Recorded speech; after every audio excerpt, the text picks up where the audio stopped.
Hello. So, I'm going to read you a story. This comes out of a book called To Find Out. I wrote this book. It's about when I was a young guy. I hitchhiked around the world. It took me 4 years. And they have copies. I have copies for sale tonight, $10. Or you can get them down at Books Inc. Corner here. They're on sale. Anyway, I went around the world, and on part of the trip, I went to Newfoundland. And I got to the northern tip of Newfoundland, and I couldn't figure out how to get across the ocean back to mainland Canada, so I stowed away on an oil tanker. And that's what this story is about. Chapter 11, St. Anthony's.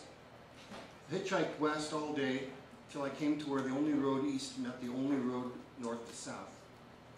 Got out the crossing and turned north for St. Anthony's. I had taken most of the day to reach the crossing, and at dusk I walked to the only house around and knocked on the door. An elderly woman and her husband came to the door. "I'm a stranger here. Do you know where I might spend the night?" "You can stay here," they said. "We have a spare bed. Come in." They fed me some dinner.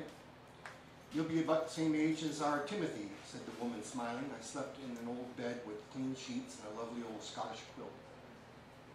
One of the most comfortable and homey places I've ever been. Traveler's note number 16, the kindness of strangers.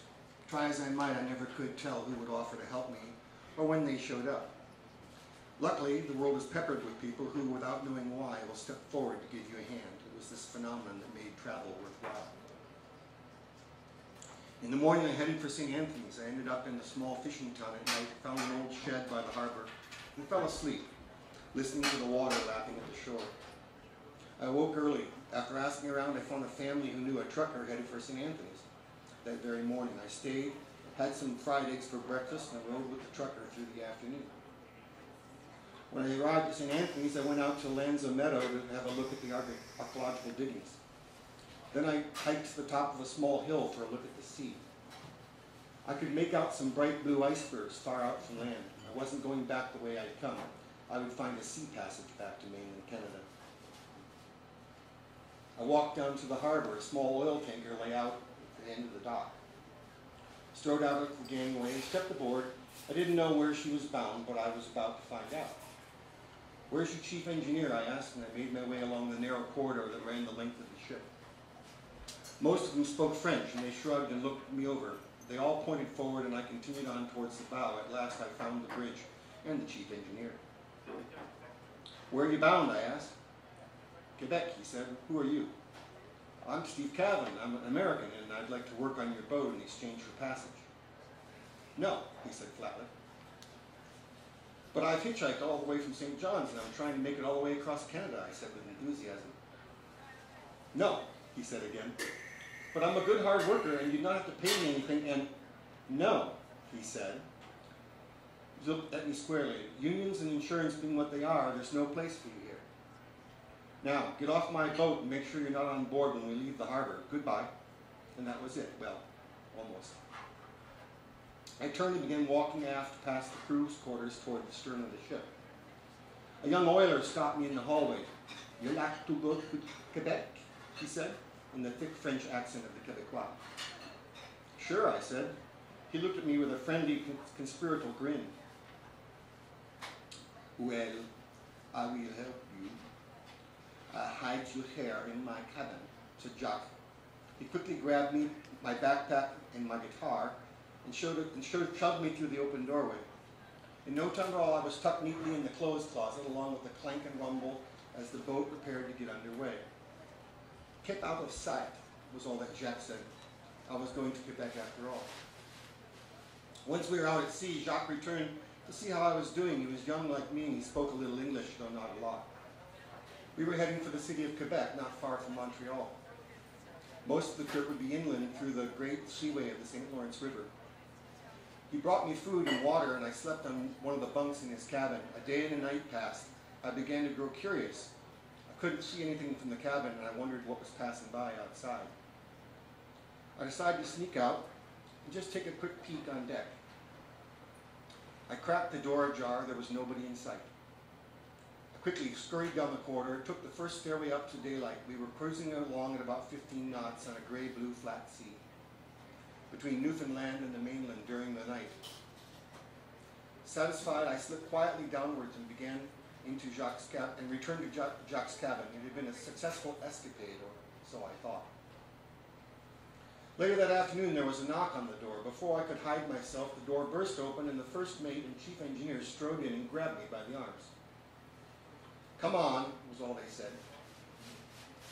I was escorted immediately to the captain's quarters. He was seated at a table, studying some papers lit by a dim lamp. He looked at me and motioned for me to sit down. He wasn't happy. I was escorted immediately. Oh, sorry. "You were told you couldn't ride on my ship, weren't you?" His eyes were stern and steady. "Yes, sir," I said. "Well, then, what are you doing here?" he demanded. "Stowing away on a ship is a serious crime. When we reach the city of Quebec, I'll have you arrested and thrown in jail. Until then, you'll stay right where you've been hiding." "No one knew I was aboard," I lied. "I was hoping to keep trouble away from Jacques. I could work very hard for you while I'm here." "You will," he said. And they took me back down to the cabin. When Jacques returned, he looked pretty upset. "Why did you go out on the deck?" he asked.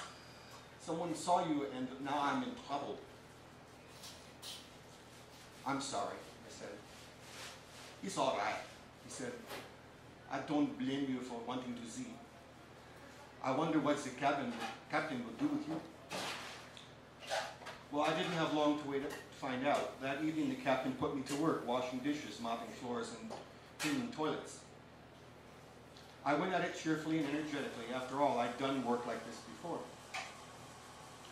At least now I had the run of the whole ship when I wasn't on duty. I spent hours at the rail watching the gradual change from rocky seacoast to the tree-covered banks of the great inland waterway, the St. Lawrence.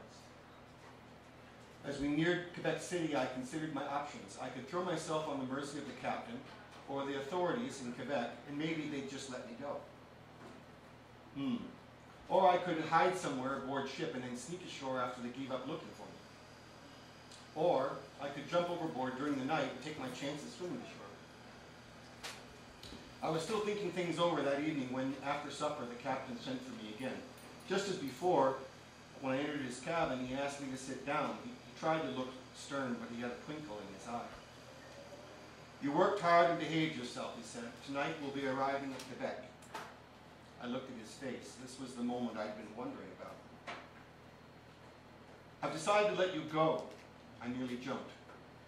"But I don't want to ever see you again aboard my boat." "Thanks," I said. "Thanks very much, Captain." He waved for me to go, and then he smiled. "By the way," he said gently, "you don't need to jump overboard and swim ashore. Just get a good night's sleep and just walk ashore in the morning." The next morning, I got up at dawn, prepared to go ashore before the captain changed his mind. Jacques met me on the gangway. "Au revoir," I said.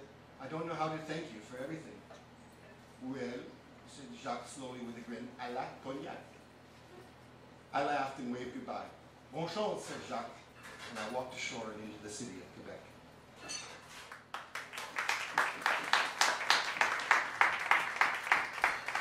Thank you. Steve Cavin, everyone. The godfather of this open mic. Thank you.